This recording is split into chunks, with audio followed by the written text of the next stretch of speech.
नमस्कार शेतकरी मित्रांनो, मी तुमचा कृषी मित्र अविनाश मेमाने. शेतकरी मित्रांनो, शेतकरी ज्यावेळेस उन्हाळ्यामध्ये गुलाबाची लागवड करत असतात, बऱ्याच वेळा असं होतं की पाणी पुरेसे उपलब्ध नसतं आणि बरेच शेतकरी कमी पाण्यामध्ये सुद्धा गुलाबाची लागवड करत असतात. मी बऱ्याच वेळा शेतकऱ्यांना सांगत असतो की ज्या शेतकऱ्यांकडे पाण्याची जे उपलब्धता जास्त असेल तरच तुम्ही गुलाबाची लागवड करू शकता. शेतकरी मित्रांनो, गुलाबाची लागवड करत असताना जी पाणी व्यवस्थापन आहे, पहिले एक महिना पाणी व्यवस्थापन कसं केलं पाहिजे, अशा असंख्य प्रश्नांचा वेध आपण आजच्या व्हिडिओमध्ये घेणार आहोत. तत्पूर्वी जे शेतकरी बांधव आपल्या चॅनलवर नवीन असतील त्यांनी चॅनलला सबस्क्राईब करा, लाईक करा आणि शेअर करा, म्हणजे ज्या ज्या वेळेस मी नवीन व्हिडिओ अपलोड करेल ते सर्वप्रथम आपल्याला पाहायला मिळतील. शेतकरी मित्रांनो, गुलाबाची लागवड करण्या अगोदर बेड हे व्यवस्थित भिजून घेणं गरजेचं आहे. दुसरी गोष्ट, बरेच शेतकरी विचारत असतात की बाबा आम्ही गुलाबाची लागवड केली, काही शेतकऱ्यांना गुलाबाची लागवड करायची आणि गुलाब लागवडीनंतर जे पाणी व्यवस्थापन आहे, पाणी व्यवस्थापन करणं खूप गरजेचं आहे. बरेच शेतकरी काय करतात, पाणी सोडतात, एकदम पाणी जास्त सोडतात आणि सोडतात तर कमी सोडतात. म्हणजे काय होतं की पाण्याचं जे बॅलन्स व्यवस्थित करणं गरजेचं आहे.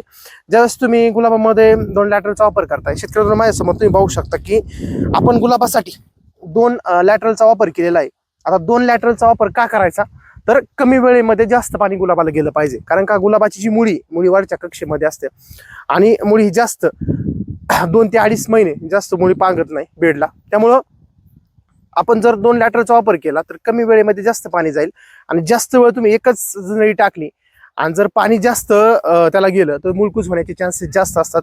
त्यामुळे शक्यतो गुलाबाला ज्यावेळेस तुम्ही गुलाबाची लागवड करता तर तुम्ही 2 लॅटरलचा वापर करायचा. आणि पाणी तुमच्या जमिनीचा पोत कसा आहे त्यानुसार तुम्ही पाणी व्यवस्थापन करू शकता. म्हणजे बरेच शेतकरी मला फोन करत असतात, बरेच शेतकरी SMS करत असतात की आम्ही गुलाबाची आता लागवड केलेली आहे उन्हाळ्यामध्ये, काही शेतकऱ्यांनी एप्रिलमध्ये केलेली आहे, काही शेतकऱ्यांनी मे महिन्यामध्ये लागवड केलेली आहे. आणि जी पाणी व्यवस्थापन आहे, पाणी व्यवस्थापन कसं करायचं, जमिनीचा पोतानुसार तुम्ही पाणी व्यवस्थापन करू शकता. तर पाणी व्यवस्थापन करत असताना नवीन लागवडीनंतर तुम्ही रोजचं 1 तास ते 1.5 तास पाणी सोडू शकता, जशी तुमच्याकडे पाण्याची उपलब्धता आहे.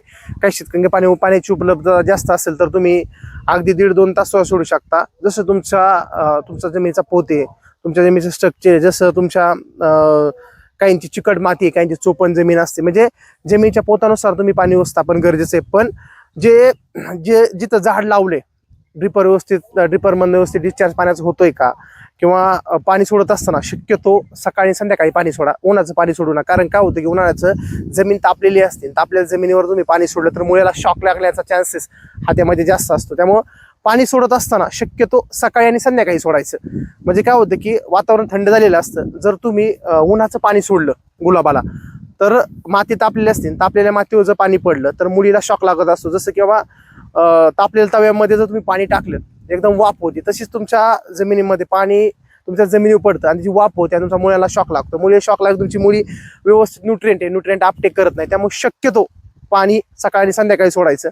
आणि गुलाबामध्ये जास्त पाणी सोडू नका, कमी सोडू नका. जास्त पाणी झालं तुमचा गुलाब पिवळा पडेल आणि कमी पाणी झालं तर शॉकने झाडं जातात. त्यामुळं गुलाबामध्ये पाणी व्यवस्थापन व्यवस्थित करणं त्यामध्ये गरजेचं आहे.